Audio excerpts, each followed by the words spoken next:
do not look at AI as artificial intelligence. Look at it as a completely new operating system, and it's to amplify your intelligence, you as the business leader. What if we could just change our job and do whatever we want to because of AI? I actually don't think AI and the use of generative AI is technical. I think it's very much more strategical. If you want to run a successful business, using AI is mandatory. There are so many tools and systems available that everything's become hyper competitive. But AI still feels very technical, very intimidating to a lot of people. So how does the non-technical founder leverage AI? Well, in episode 59 of Tool Use, brought to you by ToolHive, we're joined by Marni Wills, an AI trainer and strategist. She's going to teach us how AI can be leveraged by the non-technical founder. We're going over workflows, tools, and how a non-techie can make an AI operating system.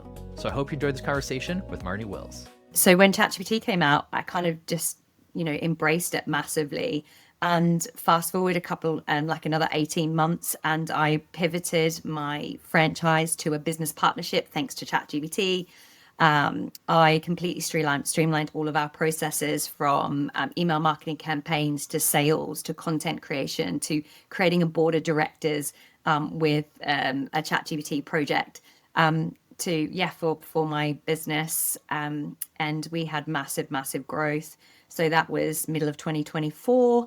And then I sold and so exited my health and fitness business because I had created so many assets thanks to ChatGPT. And I was definitely using quite a lot of Gemini back then, actually. And then, so exited that business. And then I don't know how it happened, but I ended up delivering AI workshops, and my brand Business with AI Strategist started. And my very popular newsletter is called Master AI Without Overwhelm. So here we are today, Mike, and I love to guest on podcasts and talk about AI from a non-techie background, because there's absolutely nothing techie about me. However, I do say to a lot of people, I actually don't think AI and the use of generative AI is technical. I think it's very much more strategical.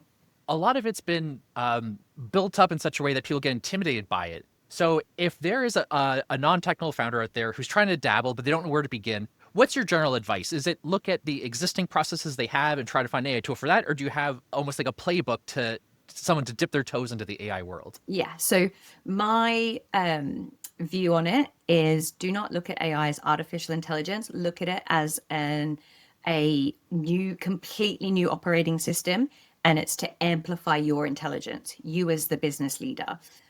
It is a complete new operating system. It's, just like when we first had print, to when we then had the internet, to when we then had mobile phones. Like, the way we use our mobiles, and our smartphones, it's changed, the way us humans communicate, talk, everything. It changes everything. We all now, not all of us, but many of us now have a scrolling issue, and we're going to have that issue in, a few years' times. We're all going to have an agent issue where we've all got these agents working for us. So, it is a complete operating change. It is not just seen as a tool. So that mindset shift of, this is a new operating system, and I need to use a new operating system, an AI operating system, so I need to personalize it to amplify my intelligence. I try to not focus too much on tools or automations to start with. It is, if you're going to use ChatGPT, if you're going to use Claude, or maybe you use a model, my favorite is unet.ai, where I can access 22 AI models in one platform that links to my business brain. So I have created an AI operating system that way that helps amplify my intelligence, and I really, really personalized it. And I think that has probably put me in really good stead to be able to develop all my workflows, start to use agentic workflows, start to vibe code. I can't even believe, Mike, I said this to my 8-year-old daughter when I made her a few apps just recently. She said, "What have you done?" I'm like, "I'm a vibe coder." She said, "What a vibe coder?" I was like, "I don't even really know, but I'm a vibe coder." I just laughed about it. It was hilarious. But yeah, that's what AI has done for me. That's amazing. And I try to recommend people, similar to like you said, use it as a thought partner. You can have conversations with AI to figure out what AI can do for you. And you can even just bounce ideas off and just start dabbling by playing, experimenting. It's a recurring theme on the show. In the notes of experimentation, if someone were to go to chatgpt.com for the first time, do you have any advice on what they should talk to it about, what they should give it. Like there is some concern around privacy and people don't necessarily want to overshare, but at the same time, to really reap the benefit, the more information you can provide, the better. So what are some advice around experiments to run or just kind of getting a general understanding of what these systems are capable of? Yeah, I love that question. I'll tackle the security bit because Claude is just also now, Claude is probably my favorite AI to go to, model to go to. I've just brought out their new privacy, and it's naturally toggled on. So if you go to your settings in almost all the AI models, there is a bit of settings and it says you can toggle on or off whether you want the AI to be, if you would like to help the AI train on your information, so your chats, and help train the AI, you can toggle that on or off.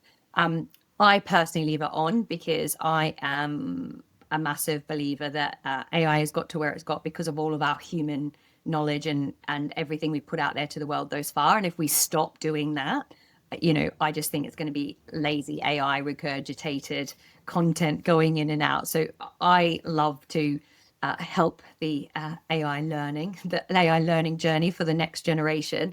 But I do understand that some people, have sensitive information or maybe some IP that they don't want to share and those type of things. So first of all, 100%, you make your decision of what you prefer to do. But the way I would view it is if you're very new to it, it's all about the questions. I was at a digital women's conference today, and one of the advice was, where should you start? And someone said you should learn prompt engineering. And I was like, no, you shouldn't, because the AI, all the AI models are getting so much smarter now that they don't need the same prompting frameworks that they used to use, when they first come out 2022, 2023. The art is asking questions. The art of it is asking questions and asking the AI what it can do to help you. So the first thing that I would say is, I would like to personalize you, Chatty. I'm going to call you Chatty or Derek or whatever. I would like to personalize you. Ask me questions that are going to allow you to get the best out of me. That's where I would start. And then I would just go back and forth with it. I often use voice mode, but I also on my laptop and on my phone have a couple of different programs. One's called voice type and the other is called whisper flow. So I just voice. Obviously I'm a bit of a talker rather than a typer, so I just voice a lot, and actually it's just way more natural conversation going back and forth with the AI. So yeah, I would start with questioning. Personalize your AI with questioning, and just remember that we are the experts, as in we have the human domain expertise, the knowledge, the experience, and it's the perspective, right? And the emotional intelligence we've got. The AI doesn't have that, but it's like a PhD in everything. So it's super, super smart, but without that emotional IQ. So, and without any type of perspective and enough context. So that's where we still have to add that domain expertise. One justifiable concern that people have when they're starting to play with AI is they hear all of these conversations around the hallucinations and AI being confidently wrong.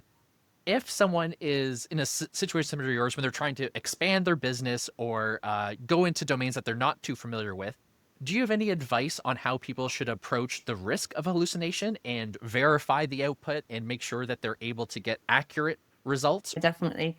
Well, the first thing I would say is, if you can customize your AI, so for example, like everybody knows ChatGPT. So if you go to settings and you go customize, and one of the instructions I give, I always say, respond to me in bullet points, always ask 2 clarifying questions, write in UK English.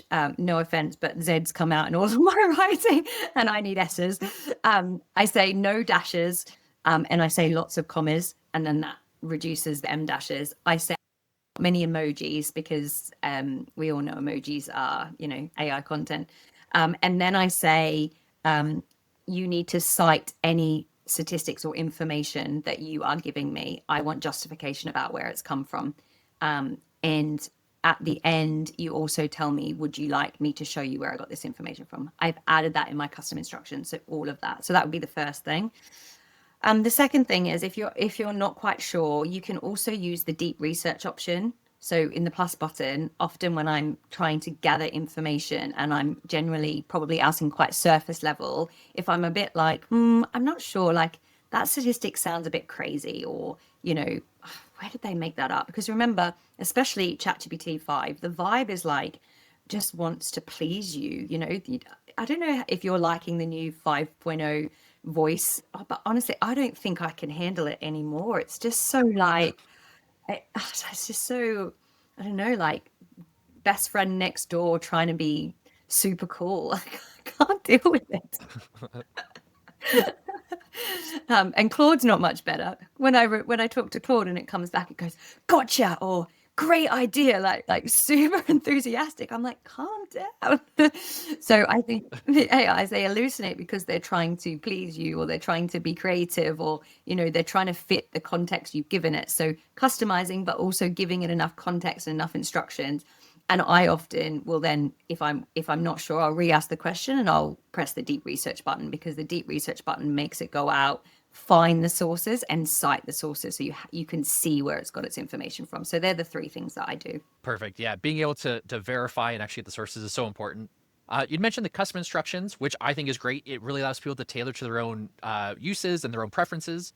Do you do anything else in regards to having a library or a store of whether it's prompts or like primer prompts, like partial prompts that you can add to get consistent outputs? And if so, what are some examples that you've put together? Okay, so I have a few here.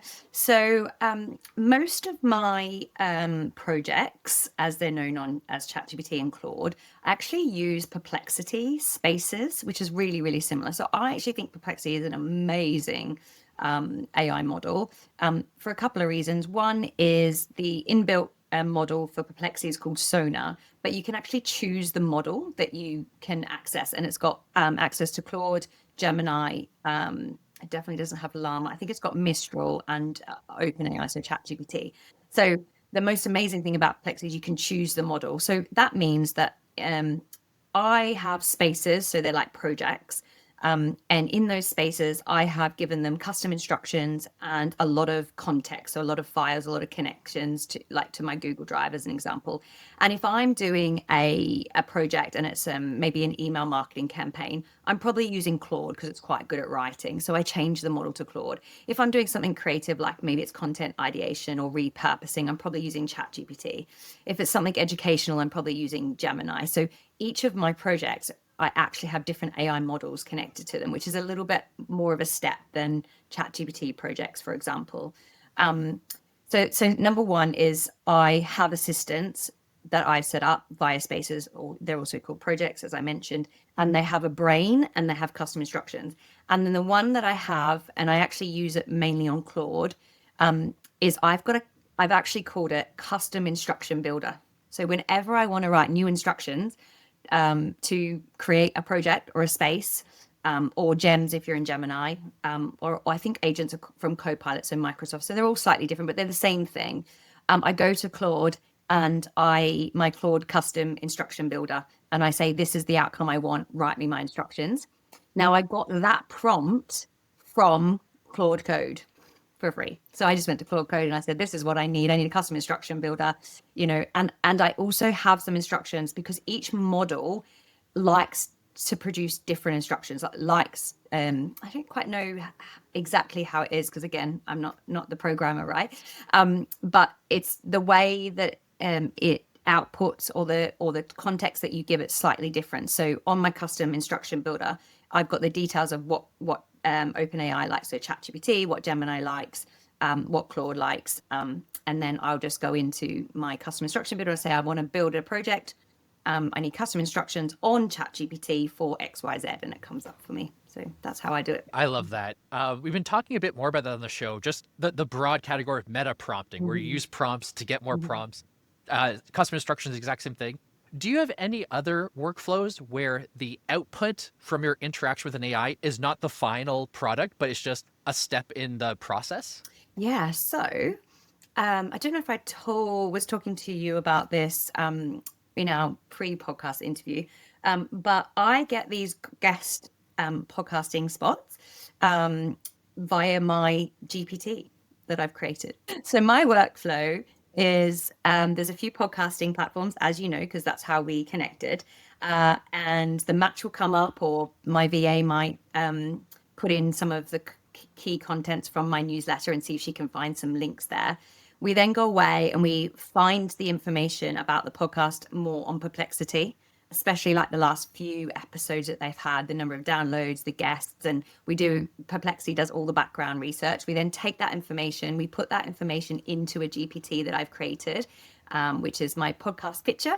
And I've added the instructions to make sure that all of I call it my thought leadership, right? So all of I guess my domain expertise, my knowledge, my experience, and my perspective, everything comes from my newsletters that I write, my podcasts that I guest in, any articles I write, and workshops I deliver. All that information goes into my podcast picture. So it is my second brain as my thought leader. And then the Perplexity information goes in. It has instructions to align any of my thought leadership concepts with the podcast, either the topics they've asked for or resonates with their audience. And normally it's both, to be fair, but a lot of the time it's more about the audience, because that's what Perplexity is great at, like finding, the audience for the podcast, especially the episodes as well. And then it writes me a nice little pitch, and then my VA sends it, and then I get an invitation to come and join, and that's where I have amazing conversations like this one. So that is a part of my workflow. Still has a human in the loop, and it is still me because I'm training the GPT about my thought leadership. So yeah. I think it's amazing, and the pitch clearly worked. You had just mentioned human in the loop, which is one of the most important principles in my mind right now. Everyone kind of has different boundaries and thresholds for when human in the loop should actually occur. How much can they automate? How much should they stay in charge of things? What are your rules or heuristics around when it's okay to let an AI do its own thing versus when you should definitely have a human in the loop? I think the human in the loop should be in all of it right now, mainly because I'm a big believer in the need for human connection at some point. And again, still wanting to, I think a generative AI is still very in its infancy of where we're going to be in like 5-10 years time. And we need to be part of that journey. And if we just let agents or AI automations go off and do their thing, I believe that we're not going to get the best out of the Gen AI use and out of ourselves as humans. So for me, it's still human in the loop. I do some automations, but the automations I normally do last within the business. And I normally do it last because I always start with the leader. I always start with the leader in the businesses and the leadership team in the businesses, making sure they're personalizing their AI models. Then we look at ways in which we can create AI systems within the business for whether that's like an OS model or whether that's, white labeling some platform. So, not everyone's got their own little ChatGPT account, like, or we know that Microsoft agents are okay, but they're not the best in the world yet. So, the other like most people in business are using other tools, and then everybody has all this sporadic and there's nothing together. And then you go write an AI compliance policy and you're like, not quite working here, right? So I do leaders in the business personalize their AI models, make sure they are using it to amplify their intelligence in every way, shape, and form. And then we look at the business operating system, but that allows, because they're the experts in their industry, I'm the expert in strategy, but they're the expert in their industry. So if I can, give them an environment where they realize the potential of AI and exactly what it can do, because they know their operations and, the business mission goals and, the customers and the customer journey, they'll come up with the AI workflows that suit them and the business. So I don't tell them what to do. We do it together because they are their domain expertise in there. And then once we've got those workflows in, we go, okay, what of these are repetitive that we can then automate?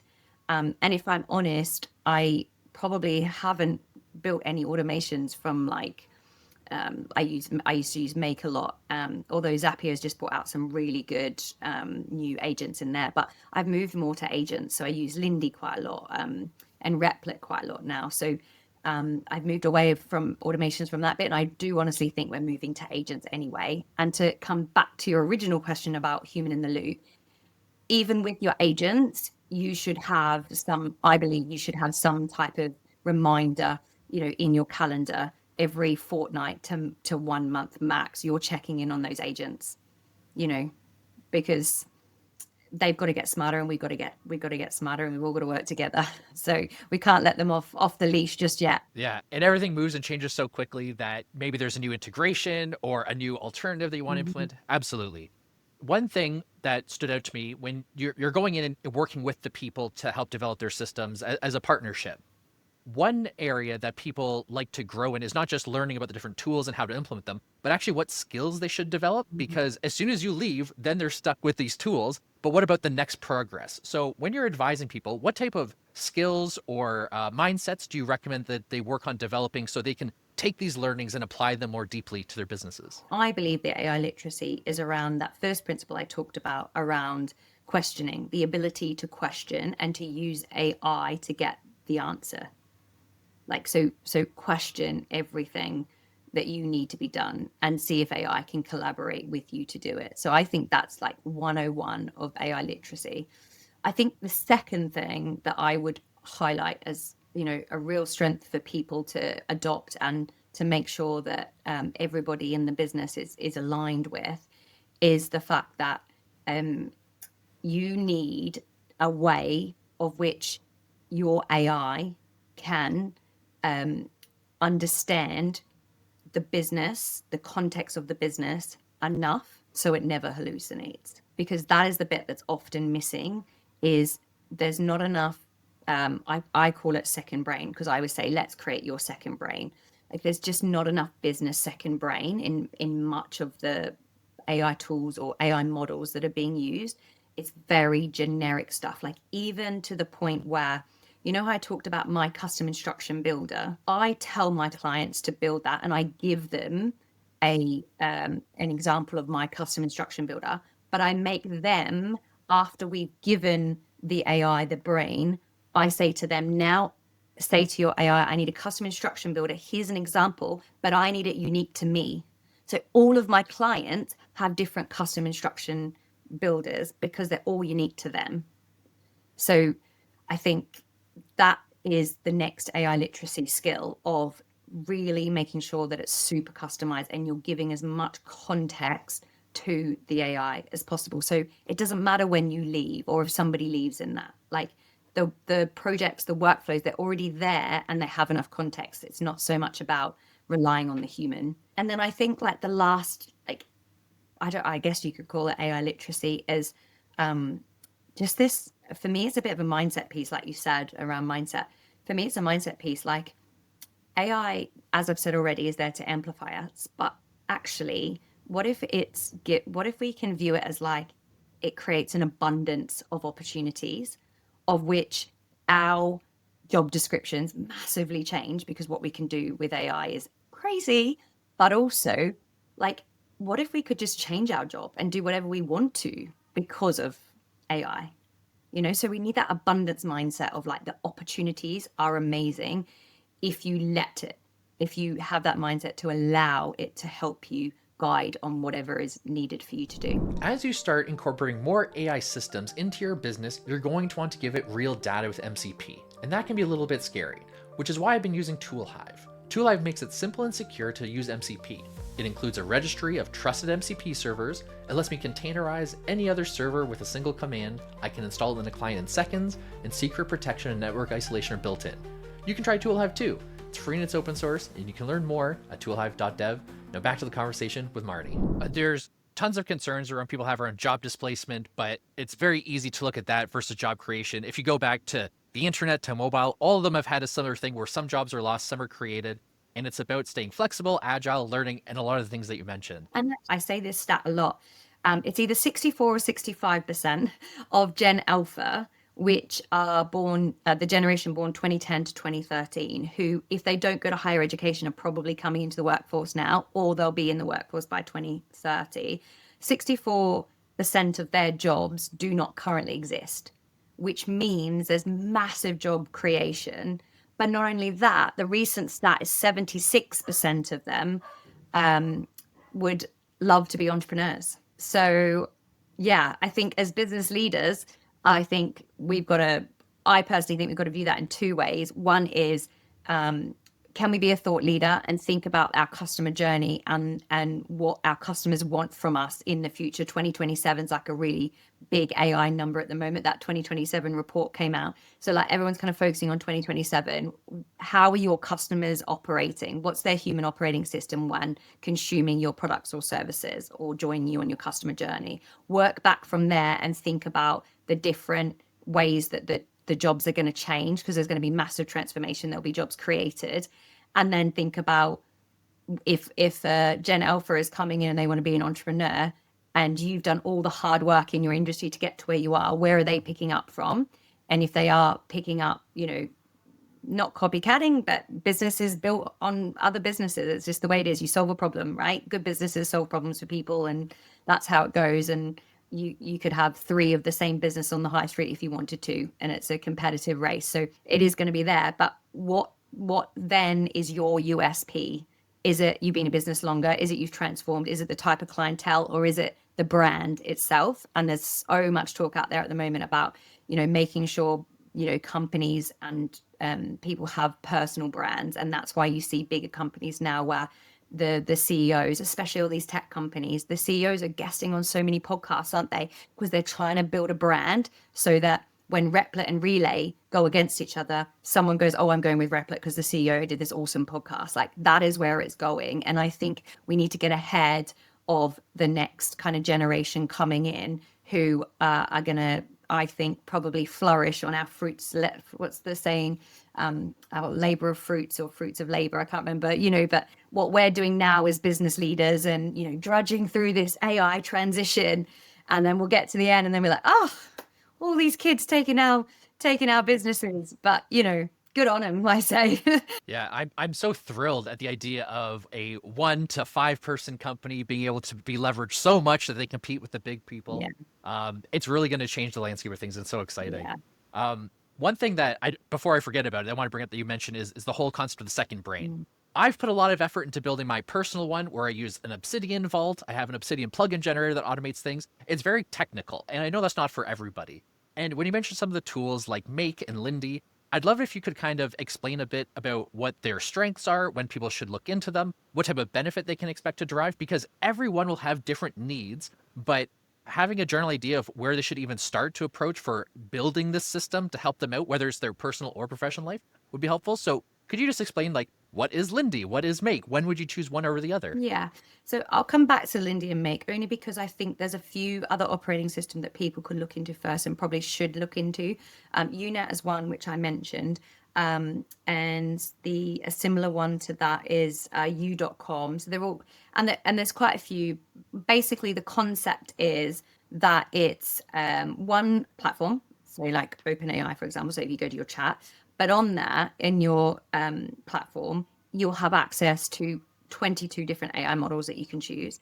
And then you have access to the files and the context. So there'll be connectors, which you can do on your ChatGPT account as well, but you'll have connectors that can connect to different files and different, I guess, calendars and, different contexts that you want to give it.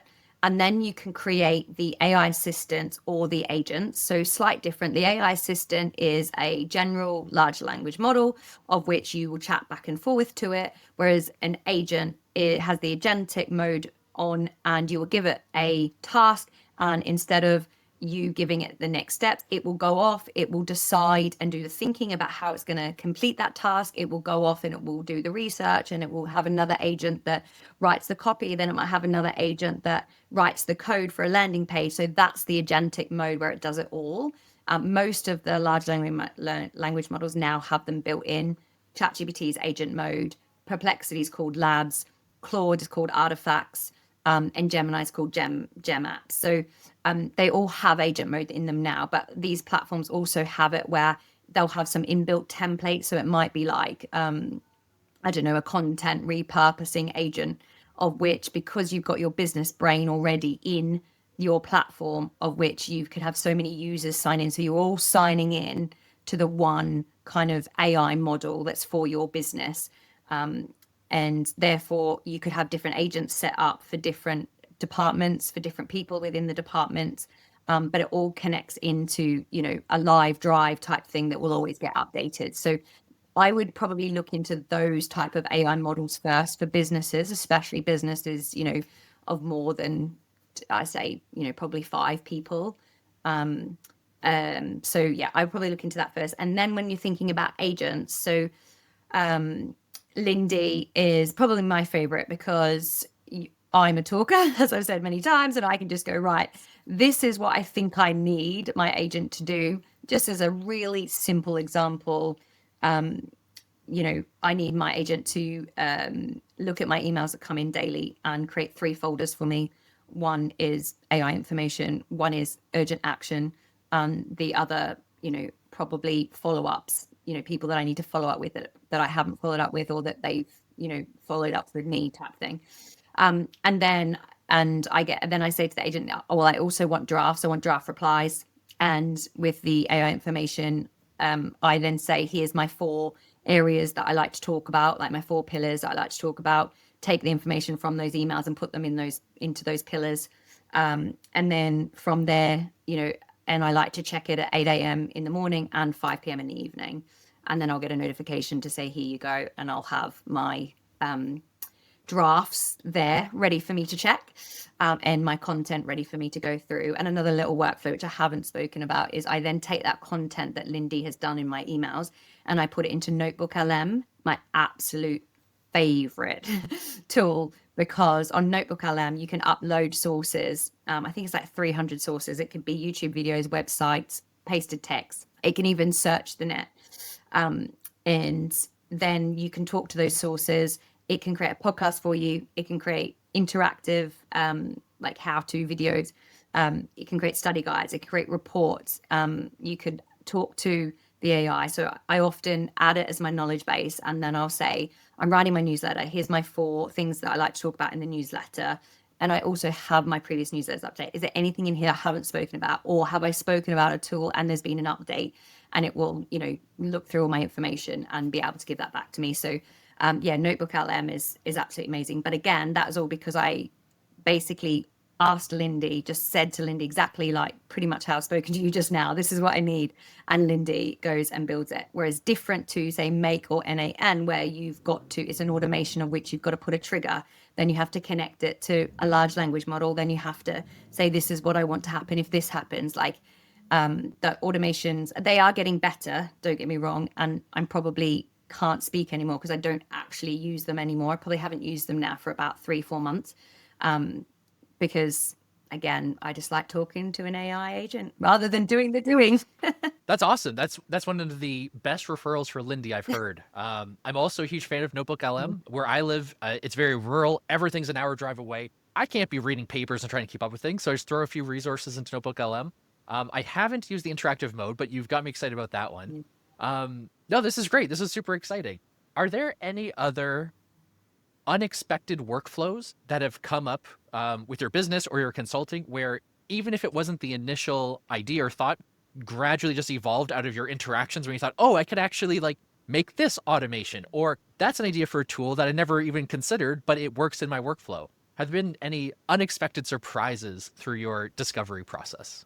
Yeah, I think 2 come to mind. So the first one is a tool I came across. I always pick myself up when I say tool, because here I am preaching, you need an AI operating system. And then I go, oh, I've got this tool and I've got this tool. But I generally have an AI operating system, as you know, I've spoken about. But there are definitely different tools. So interestingly, one of my clients does a lot of driving to and from, well, within the country here in the UK. He, believe it or not, he's actually in cybersecurity. And he was really struggling to keep up with a lot of work. So we found a tool, and I use it now. It's amazing. It's called Voice Pen. So Voice Pen. And basically, we have set up his voice pan. So he will just press record and he'll start talking.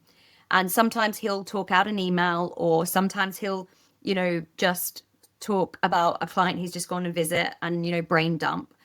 Or he'll talk out an article he wants to write on LinkedIn, and he just talks. And then there's a transcribe button down the bottom, and you can transcribe that into anything you like. So we've set it up. So for his LinkedIn, we've customized it to write like he writes on LinkedIn. So he pressed transcribe, And then the way that it transcribes it to LinkedIn, he can just copy that and put that straight on LinkedIn. And actually, it now connects straight to LinkedIn. So it will go straight and post it for him. Emails, he likes to reply in a certain way. So we've customized it so it says email, and he just, basically sends it that way. And we've done a WhatsApp one as well, because so WhatsApp, you don't want to have the transcription all there. Like the WhatsApp, a couple of lines, bit of a space, and lots of bullet points. So that's how he does his WhatsApps. So we've customized his voice pan so that he can literally work while driving, and I think it's been massively game changing for him. And I really do hate that word because it's a very AI word, game changing, revolutionized. But honestly, I think he would, and all of his team would 100% agree. Like, they're not waiting on half the stuff for him now because he's doing it as he's driving. So that's one workflow. And then surprisingly, and this comes back to vibe coding, I was working with, it's called a CIC over here. So it's a community interest club. So they have to get funding, they have to apply for grants and funding, but they're not quite a charity. So they can't do like lots of fundraising like other charities can, but they can apply for different grants from government or from private companies. And it's a bit of a numbers game. Like, there's a whole lot of grants out there, but you've got to, apply for them. And it takes them so long. And, they're a community interest club. So like, they don't, they're not paying themselves a lot, and they're very time poor, and they can't afford a VA and those type of things. So what I did on The Most Amazing Lovable with my vibe coding skills is I did a whole lot of deep research, and I found all of the grants and the funds that were eligible for this CIC within the year. I then uploaded that into Superbase, which connected to Lovable, and I said, I need almost like a CRM that is able to divide this up into monthly applications for this company, and gave it all the information. And then it had the database of the research that I did. And then every time this company director goes into this Lovable platform that I've created, every 30 days it comes up and it says, so the last 30 days they had 238 to apply for. So it comes up, it's got all the information about the application. It just gives you a link to apply straight away. We then created a GPT, which we didn't use it as traditional GPT. It was a project within the AI, only because the project updates in memory. And every time they do an application, they update memory. And when they have a successful application, they're able to then upload that as well. So therefore, it's constantly updating its memory. Whereas a GPT, the memory doesn't update unless you go in and update it. So they then put that information that come off that Lovable platform, put that straight into the GPT. It fills out the application. They go back, they fill it in, done. It was taking them roughly about 3 hours per application. It now takes them anywhere between 20 and 30 minutes per application, and they're able to do 30 a month. And it's just a numbers game. So that's a workflow that I never thought would ever happen. It was just like working with the guy to help him, with his personalized AI operating system, like I said. And then he said, this is my biggest bottleneck. And I'm like, we can solve that, surely. Yeah. And those are both phenomenal use cases where we're taking something that would happen anyway over a certain time and compressing it, giving people their time back, allowing them to have a bigger impact. There's been so many times I've been driving, I'm just like, I'm stuck in the car for 3 hours. I can't do anything. I'm offline. And if you can just enable a little bit more productivity, it gives you that evening back that you'd have to work late. You're clearly on top of a lot of this stuff. You've mentioned a lot of great tools. What are your go-to sources for learning about these things, discovering them? Do you have any pipelines that help expedite that process? Just how do you learn about these AI tools? So I get a lot of newsletters. There's an AI tool for that. I have the newsletter come through. I think there's an AI for business. There's quite a few. So, and then my Lindy kind of splits them up for me, which is good. But I'm very addicted to YouTube. Another job of mine is I happen to be mum's taxi. So I have to drive my children to and from school, lots of activities. I do a lot of driving myself. So I do get to do a lot of learning. I follow Matt Wolf, Future Tools AI, IO, and is his ones. HubSpot's Marketing Against the Grain is absolutely phenomenal. Rob, the AI guy, I hope he doesn't listen. He's slightly annoying, but really good content. And then there's a guy, I think he's based in Lisbon. He's called, I think he might be called the AI guy. He's also really, really good. A bit slow, so I listened to him on 1.5 speed, but all those podcasts that I do absolutely love. And again, I really utilize Notebook LM to help, like, kind of help with my learning, by either condensing it, especially I'm trying to really stay up to date with like SEO and AI search. A lot of my business, I work with a lot of marketing agencies, so they really need to keep up with that. And there's so many different opinions and thoughts out there that actually, instead of following one person, I try and get as many as I can. I put it into a notebook and I'm like, right, let's compare them.